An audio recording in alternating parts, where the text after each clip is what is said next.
What happens when you let enfant terrible, now just terrible, Daniel Nardicio off his leash to say and do whatever he wants? The man who has offended everyone is back. Along with my brother from another mother, Adam Klesch, we're back with our latest creation, Trigger Warning, a podcast that is not for the faint of heart.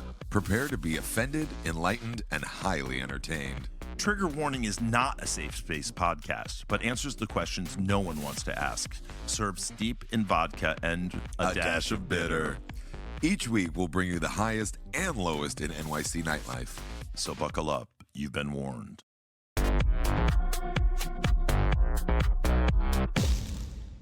All right, you may know her from Pink Martini. You may know her from Rockstar Supernova, or America's Got Talent, or Storm in the Balls, or her vagina is 8 miles wide. It's a metaphor. We are so excited. Thank you, by the way, for doing this last minute. This woman already, I'm like, if we lived in the same city, we would be best friends. She's incredible. She's here. Ladies and gentlemen, Storm Large. Hi, everybody. Hey, Storm, welcome to the studio. So happy to be here. There's dogs, there's soup, and there's beautiful boys, and this is like my fucking heaven. This is like Playgirl magazines laying around. Jesus, all the God, dick it's just art. like the old days. Exactly, right? This is we're so thrilled you did this last minute. We're on Fire Island, by the way. We should mention Storm's doing a show tonight at the Ice Palace.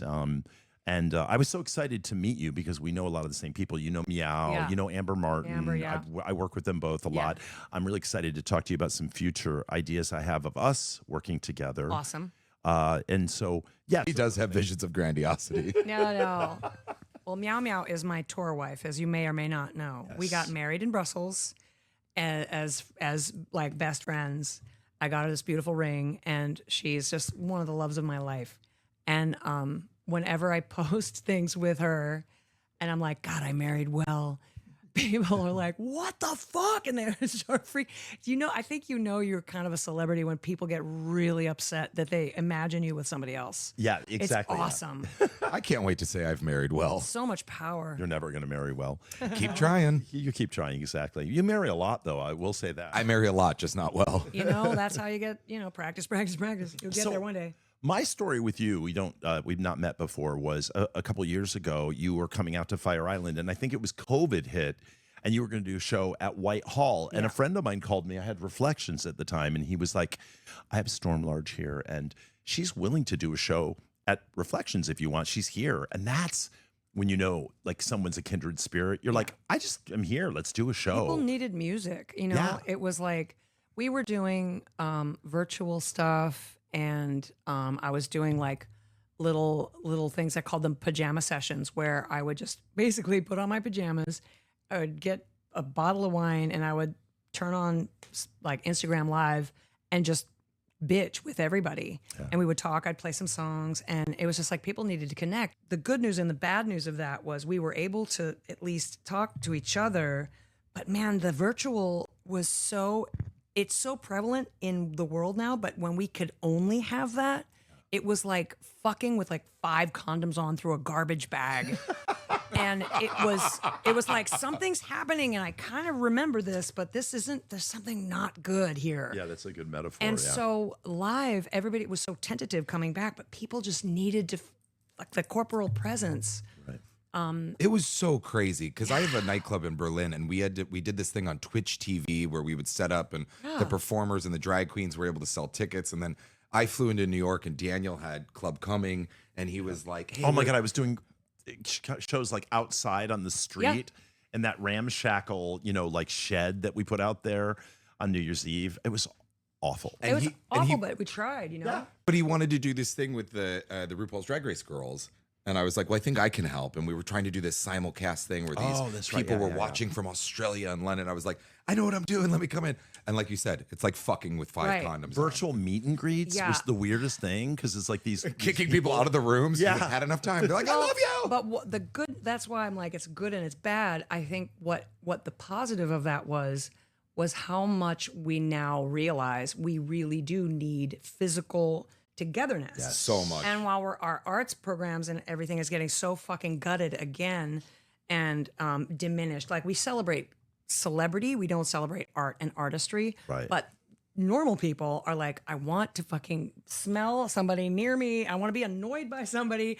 I want it to be too loud. I want to experience being a human being. And a lot of introverts and people, they were very happy with isolation, and now they only work inside and they run Silicon Valley, and we're all going to die with AI when they replace us. But the other people are really appreciative of. I'll be down in our Zion humanity. fighting the machines. So do you feel like as a performer now after post-COVID, do you feel the audiences are different? Because as a producer / promoter, I noticed the big thing is people buy tickets late. They don't buy in advance like they used to. So you'll do a show and you'll go, oh my God, I've only sold 20 tickets, and then 40 people will show up or whatever.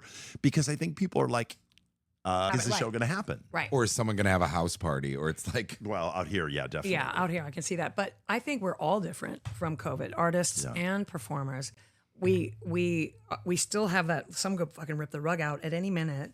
Right. We were so easily controlled and put away. And whether you believed in COVID or not, you were still experiencing the same kind of resistance and weird new structures and weird new stresses and it's funny what you were saying, like about the introverts and what Daniel was saying about the kindred spirits. Like some people are just such creators that they couldn't stop. Yeah. They couldn't stop. And without the physical touch, they had to figure out how to Twitch TV or Zoom or, Facebook Live. And like they couldn't do Whitehall. So you had reflections. And it was like, let's just do the flip. I got to perform. And then people were attacking people for doing things. It was like McCarthyism. Yeah. Like I lived at a house in the Pines, this big white weird house. It was like a nightclub, and I had like a whole virtual thing happening, but people were like, he's doing parties, and it was like it was McCarthyism in the most crazy way. I feel like COVID really we've always had it, because I've been an activist, like a human rights activist, gay rights activist, animal rights, everything. But there's those people who are doing the work and like making the calls and calling Congress and like doing all the annoying, not glorifying,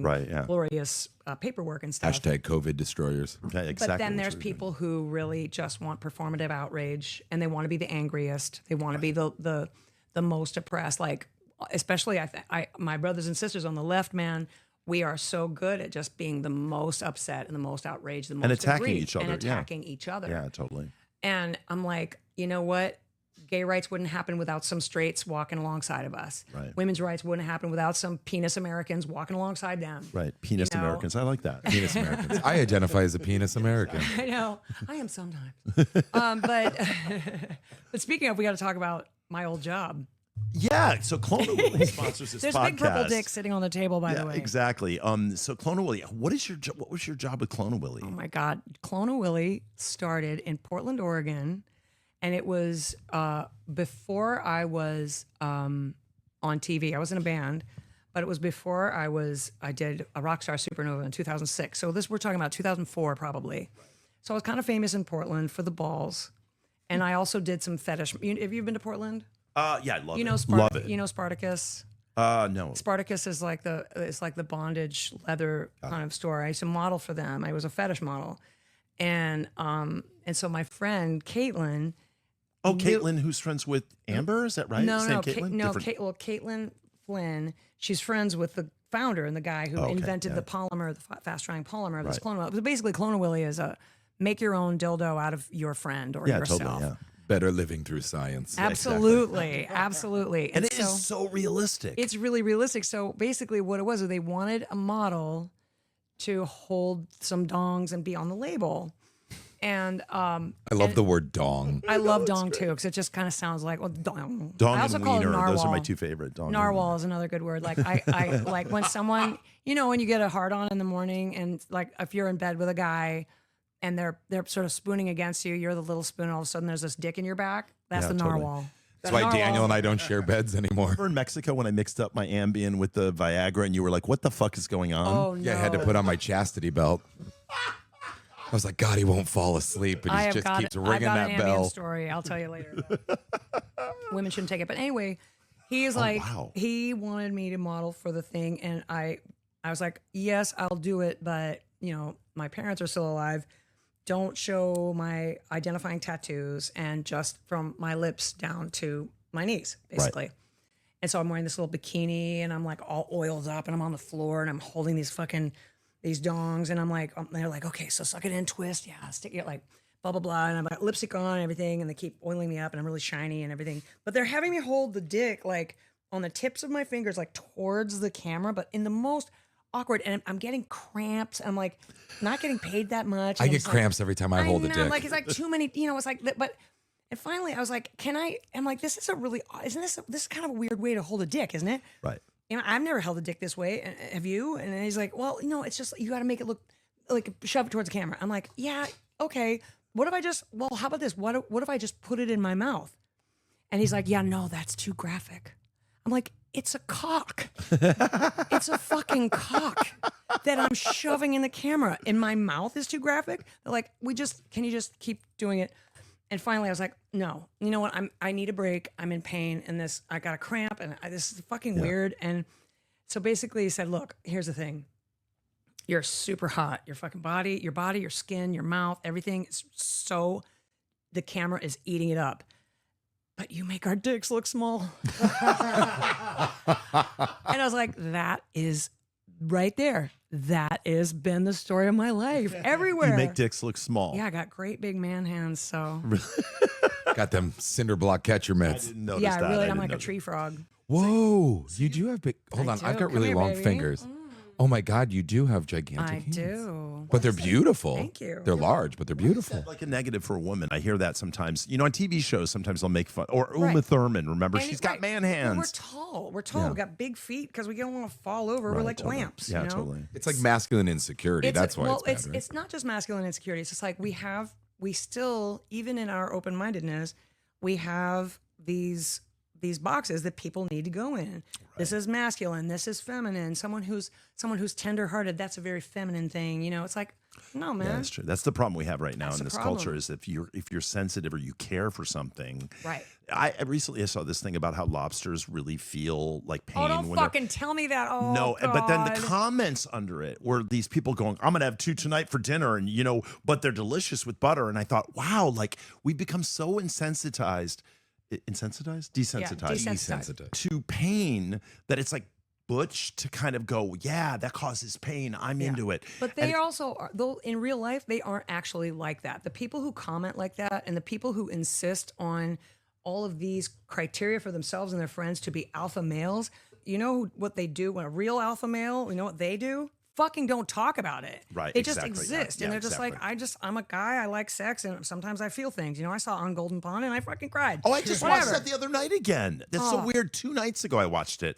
Arthur, the loons are coming. I know, it's so You're my good. knight in shining armor. Right. So, Shining. Shining armor. But I mean, as human beings, we want things to make sense all the time. So it's just sort of makes our environment, our brains try to make connections and try to like this is familiar, so I know who I am against this backdrop. So it makes us safer to categorize everybody. Gay men, there's categories of gay men, and you can.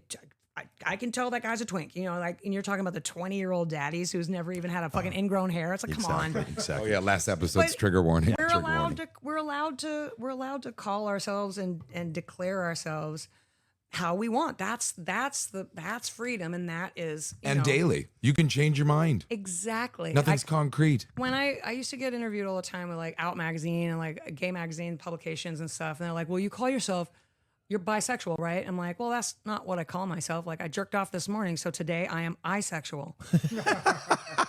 I love it. I love it.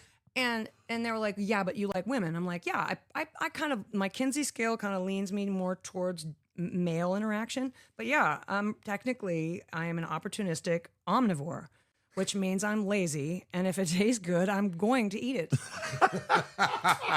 So, but I love it. I the love it. interviewer was just like, he was like, okay, so she's she's bisexual. Right. I was like, because I can only be You what can only be one. Yeah, exactly. you decide. I can only be what you have decided I am, because that makes you feel in control of something. Right, totally. And it's easy to I get really angry about that, but we're really soft and scared, and we don't have claws and hides. We need each other, and we need to, Right, totally. the world needs to make sense. Yeah, totally.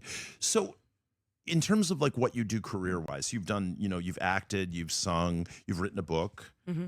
What right now where you are in your life, what right now is it like? If you could say like, I want to do that more, where are you in terms of your career? I know you're about to go sing, so you're probably going to say sing because you have to do it. But like, if you could do anything right now, where would you be? Oh, I would probably be singing and performing just because it's. I almost quit music after September 11th to become a chef and a nutritionist, and I was going to like teach, like because you're vegan, right? No, my piano player business partners, but he's vegan. No, you went to culinary school, right? I tried. It was really expensive, and so while I was working 3 jobs to try and make money so I could go to the Cordon Bleu Institute. You identify as someone who would have gone to culinary school. Yes, perfect. I would have. We get to do that now. It's 2025. Well, I'm a good cook. I don't bake because I don't like that food, but I wanted to just learn like. There's so much to learn about salt. Oh, no, and totally, you know what I mean? Totally. And how you cut the vegetables creates a different situation. Anyway, yeah, I wanted to learn that stuff and then nutrition, and I wanted to teach acid balance and stuff. And, yeah, totally. And heat. And so I wanted to learn the basics, and then I wanted to learn more nutrition stuff and teach runaway kids and like single moms, very poor people. Like, how can you take your food stamps or your shitty money and stretch it out and make really healthy food, because that's a serious problem. And so I was navigating how I was going to do that, and working in this bar. But the guy who owned the bar was a big fan. He kept trying to get me to sing. I'm like, no, I'm not going to sing anymore. I'm doing something else. Because I thought when I was starting out in California, it was all about hit songs, getting signed, getting tour support, going on the road, getting a famous band to take you on, and then and then the internet happened, and we all started to be like, hey, guess what? We don't fucking need you. And that was pretty great. But then when I still felt that it was vapid and shallow, because they're like, you need to lose weight, you need to lie about your age, you're so hot, you could just like change. I mean, that's California, not just the music industry. But it was the music industry. Like in the 90s, they're like, you got to sing more like this, and they would talk about fucking Jewel or some other yodeling fucking chick, and totally. they yodel about their boyfriends and like, yeah, sing like you never had a period, it's like these gross yodel about that dong you were holding. Yeah. Wow. I want you to act like you love to fuck, but you don't really understand. You need me to show you. And so that's industry. Your Harvey Weinstein impression is dead on. No, but I thought it was, it was a vapid pursuit. It was so much work, and it was just like work that just felt gross to me. I love to sing, and I love to make people happy, but I didn't want to do all the fucking thing. I don't care about fame. I don't care about money. I just want to, be loved, get laid, have food, have a community. And it was just not feeling like that. So I left San Francisco, moved to Portland, was going to be a chef, blah, blah, blah, be of use, be of service. Service is important. That was what I wanted to do. Yeah. And then I learned slowly, incrementally, by coming back to music. I only made it 8 months without performing. I did. You had the voice. Literally just listening to you speak, I can tell you're a great singer. Oh, and I know that obviously from knowing your music, but just sometimes someone speaks and you can tell like this is a voice. Yeah, it's funny. A lot of people are like, "Oh, are you a singer?" I'm like, I just chug a lot of dick. A lot. I'm super muscular. I can open a beer can with my throat.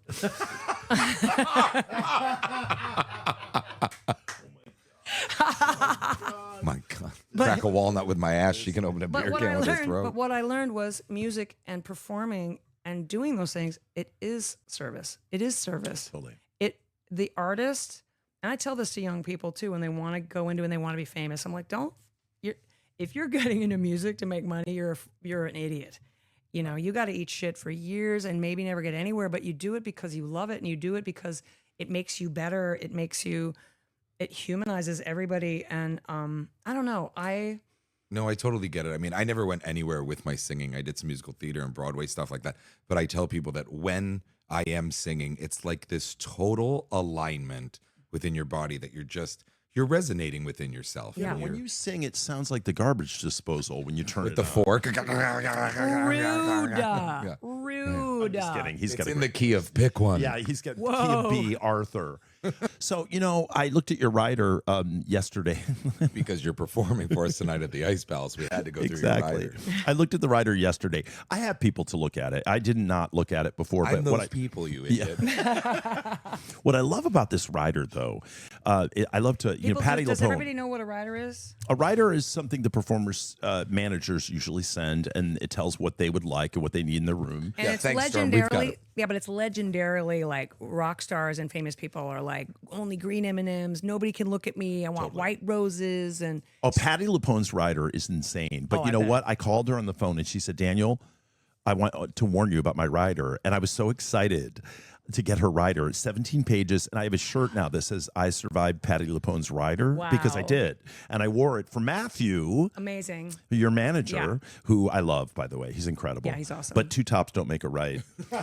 Storm's rider is the only one you can hear. It's the pitter patter behind us in the studio. But her rider was, normal rider. It's a really good rider, actually. But what I loved about it, it says, if possible, I can't read this. Can you read that? The pets part? The pets part. At the top. If possible, artists would love to have a friendly puppy to pet backstage so she can promote pet adoption. This puppy could be provided by a member of staff or be brought in by the local ASPCA. This is not imperative. Now, I'm in love with you. And like I said, at the beginning of this, I felt like we could be friends. We would be friends because the chances of me reading that rider and then having two little nuggets here. By the way, I just fostered two Chihuahuas that are asleep on the sofa. And they are dreamy. Mouse is one of them. They don't have names. So the other one is sleeping right now. Her tongue is hanging out of her mouth. And I am going to, if it's okay with you, I want to name her Storm. Oh, I look like that too. Like she's a little tank. She's so like cute. a little Storm. Yeah, she wasn't scared. She came right up to me.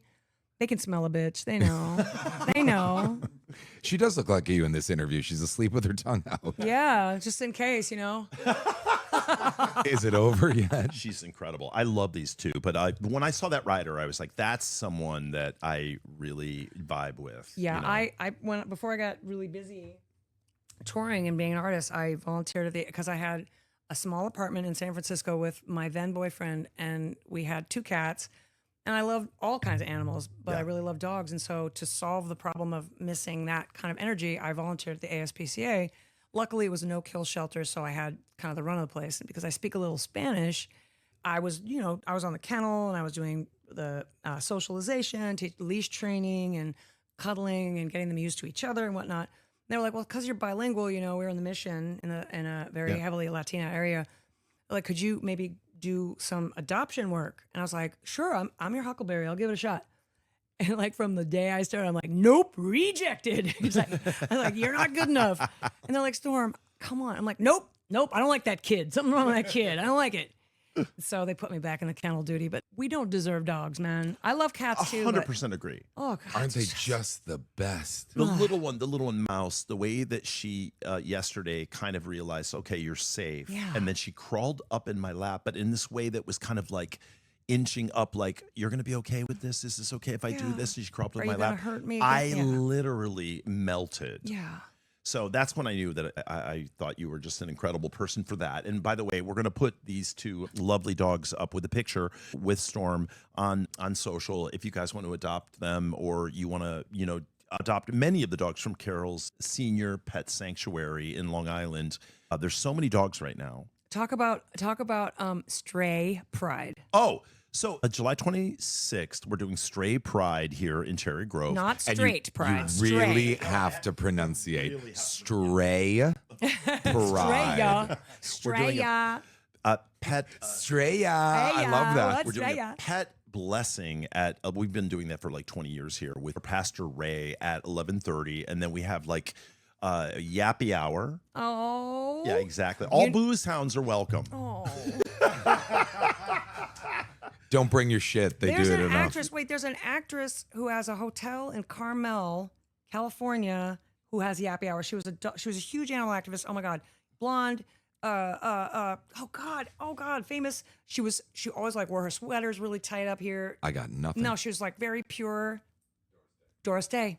Doris Day. Okay. Doris Day was the name. White, by the way, Betty Of White. course. Oh God. Doris Day was the name of my first lizard. Oh, really? I adopted a lizard. I always called you Doris Day Drinker. Is my nickname for you. But Great name. And Glorious Night and Still Going. Oh my God. yeah, exactly. I like that. It's very good. But I learned from Jane Fonda, who I was blessed to have dinner with a few years ago. Name drop. So let me just. I know. So Oh, heavy. you got that right I didn't there. even hear it hit the floor. We talked about how she had used her workout tapes to fund her activism. So I've decided in my future, because of Jane, that I would use underwear party money. Johnny Dynell, who's going to be coming up in a minute, is a DJ for it, to help to fund helping dogs. Oh. Because these gay guys, they don't know. They're coming in, they're just dancing on G, but they don't know that a little bit of their money I'm tithing and taking care of these little nuggets.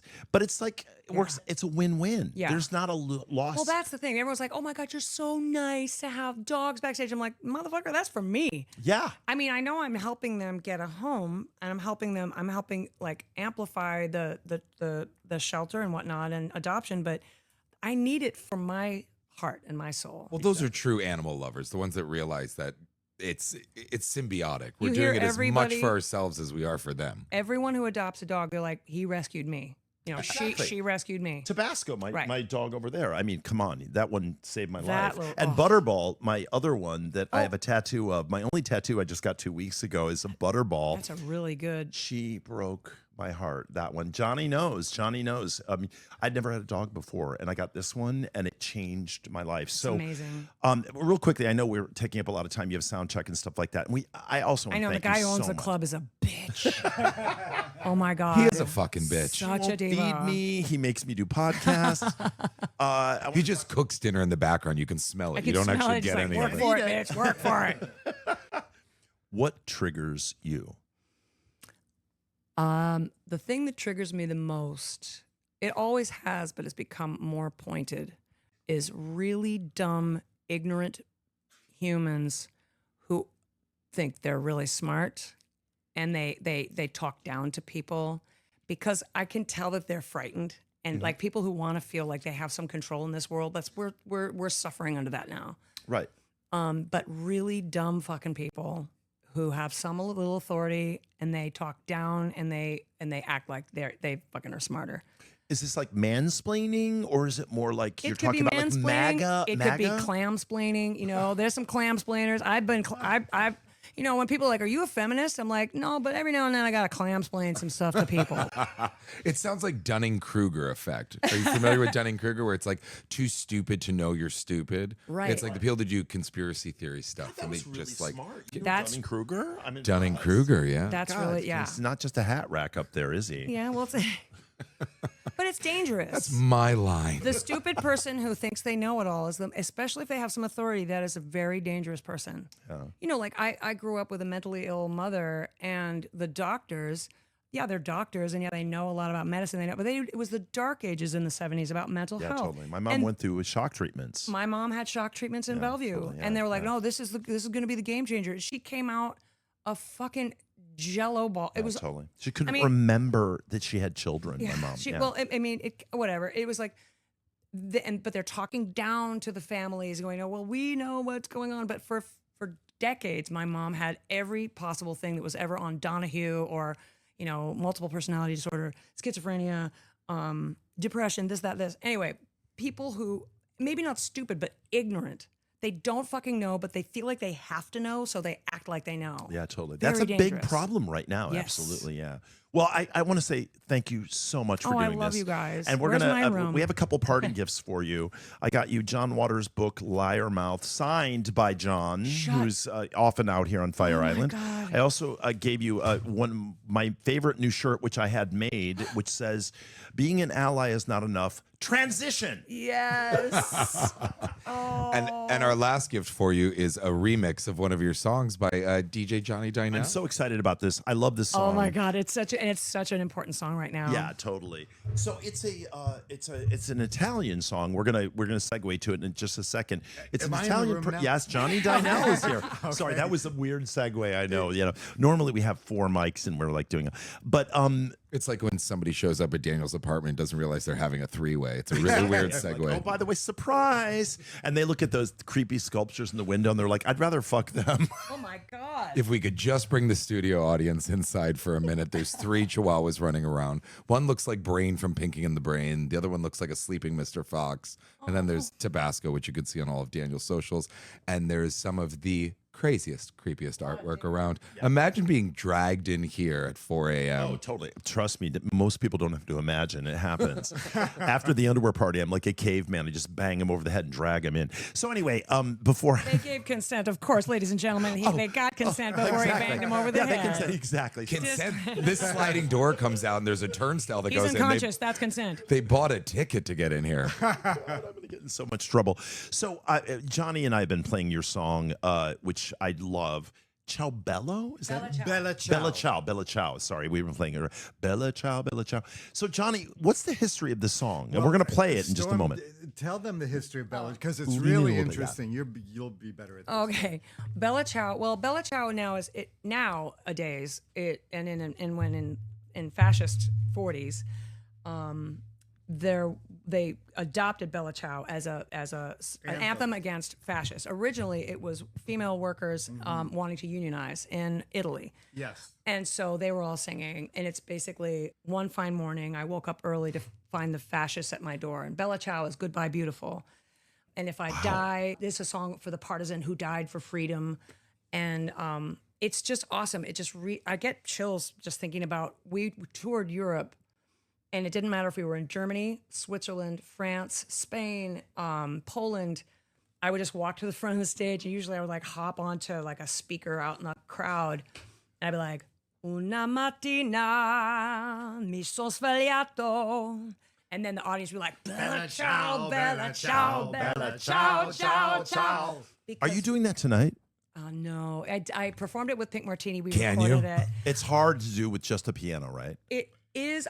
Tom Waits did a great version of it in English. You know, that's my favorite. You know, Tom Waits is... Yeah, okay. Tom is my... I will see if I can figure it out on ukulele. No, you don't have to do it tonight. But Tom Waits is like my... It's great. God, he's my number one. Thomas really wanted... We're putting out an album of anthems, and Bella Ciao is on it, and Thomas really wanted to do it. We were on tour, and me and China, this was last year, and we were playing in, I can't remember where we were, but there was a request. Someone wanted to hear Bella Ciao. And I knew it. And so Tom was like, okay, let's do it. And then we did it. And it was so, we all looked at each other like, it's a powerful song. We gotta record this. And so on the album that's gonna, upcoming anthems, Pink Martini, we already released the song. It's Spotify now, yeah. It's on Spotify. You can get it. And it really is life affirming and more affirming of the sense that music is definitely service.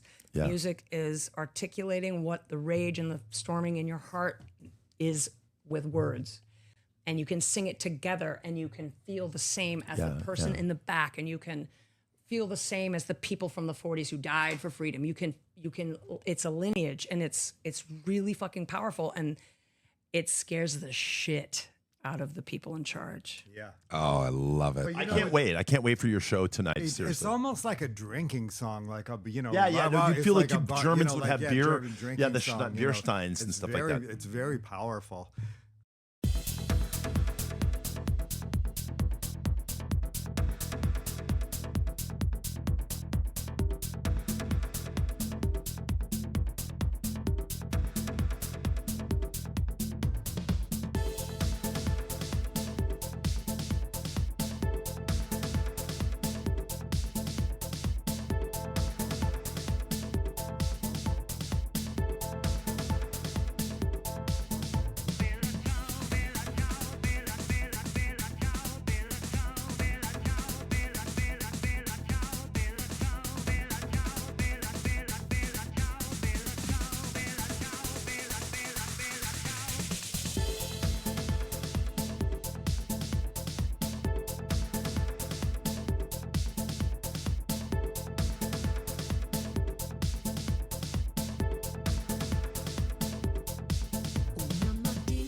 I love this remix, by Yes. the way. Thank you. We're going to play the remix. It makes me feel like I'm young and cool. Storm, it's been so wonderful having you in the studio. We know you got to get to the sound check and, hit that sold out show for us. Thank you so much for being here. Yeah, it's doing very well. I'm very excited about tonight. All right, thank you so much. We'll be right back in just a moment with Johnny Dynell, and we're going to play you Bella Ciao. She's incredible, yeah. She's also so easy to interview. It's crazy. Oh, I could talk to her all night. All night. I think I will actually tonight after the show here at the Ice Palace. But Adam, now we have to talk about since the show is trigger warning, what triggers us? Patti LuPone. Oh. Yeah, I didn't want to talk about this because I felt like it was going to get me in trouble. It probably will. But you know what? Patti LuPone was framed. I said it in the last show. I know on a reputable source that is a very insider Broadway that Patti LuPone was framed with this whole thing with Keisha Lewis and Audra McDonald. Yes, she was drunk and she should have not said what she said. It was a setup. She's also Italian, so let's calm down here. It was a setup. Exactly. Patti is not the enemy. I'm sorry. I'm triggered by the fact that people think Patti LuPone, who has been nothing but a gay rights activist. You watch her on The View. Icon. Patti LuPone is a friend of the gays, unlike anyone else that I've worked. Well, no, that's not true. Liza is a friend of the gays too, and Carol Channing, I don't think maybe she wasn't, but we'll talk about that on another show. She was friendly with the gays. Exactly. But Patti LuPone is not the enemy. I just want to say that. It wasn't a microaggression. She just basically said it was loud. I heard that the Schubert organization basically backed her on it until she got in trouble, and then they backed away. So anyway, I could talk about this for hours. I'm not going to. But Patti LuPone is not the enemy. I'm triggered when I see things that are anti-Patti LuPone, who is a diva, an incredible artist, and a friend of the gays, an ally, and frankly, I just think she's incredible. I'm sorry, I'm triggered. Adam, what about you? First of all, I couldn't agree more with you, but I'm triggered, and I'll throw back to our last episode as well. I'm triggered when you start dating someone and then all the other motherfuckers that you were talking to, you were messaging with, you've had some fun, sexy times with, they come out of the fucking woodwork. They ignore you like you didn't exist. Then the minute you lock a man down, then your DMs start blowing the fuck up. They're like, hey, daddy, which I am from your last trigger. I'm old enough to be a dad. Now. You're 42, right? I am. I'm 42. Oh, God, get my walker. I'm triggered by those cocksuckers. No, you had your chance. The train has left the station, motherfucker, and it's got seats for two, and you're not in it. Absolutely. I agree with you 100%. Unfortunately, I haven't been in a relationship in a while, so I don't know that. But speaking of Chad, douchebag Chad walked in, who I love. Look at him. He's so white that when you look at your coloring book, that's before. I didn't realize he was wearing a shirt. I know. Look at those legs. They're so white. It's like a coloring book before you color it in, that like outline of a man. It's like paint by numbers when you can't count. Oh, Jesus. You know what I would do if he didn't date me? He was 20 years younger. He wasn't an actor, and he didn't work for us. So if he's a completely different human being, What would happen? I would totally nail that. Well, I hope you have or have not been triggered. This week's episode of Trigger Warning has been brought to you by this asshole, Daniel Nardiccio, and I'm Adam, the Meat Hammer Klesch. We'll see you next week.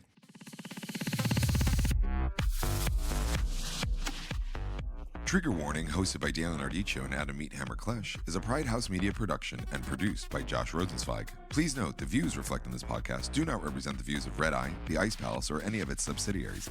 And any reference to scat, shrimping, upper deckers, skanks, smash debating, rump riding, wolf bagging, Cleveland steamers, jiggly puffing, rusty trombones, Cosby sweaters, Mexican pancakes, and Alabama hot pockets are the views of Mr. Nardiccio, Mr. Klesch, and his listeners, not the establishment. If you are offended, please seek immediate psychiatric attention. If you enjoyed this episode, please subscribe wherever you listen to podcasts. And while you're there, leave us a rating and review. It really helps others discover the show. And if you didn't enjoy this episode, don't tell anyone. Stay connected and join the conversation by following us on Trigger Warning Podcast. And you can send us your questions or hate mail to triggered@triggerwarning.com.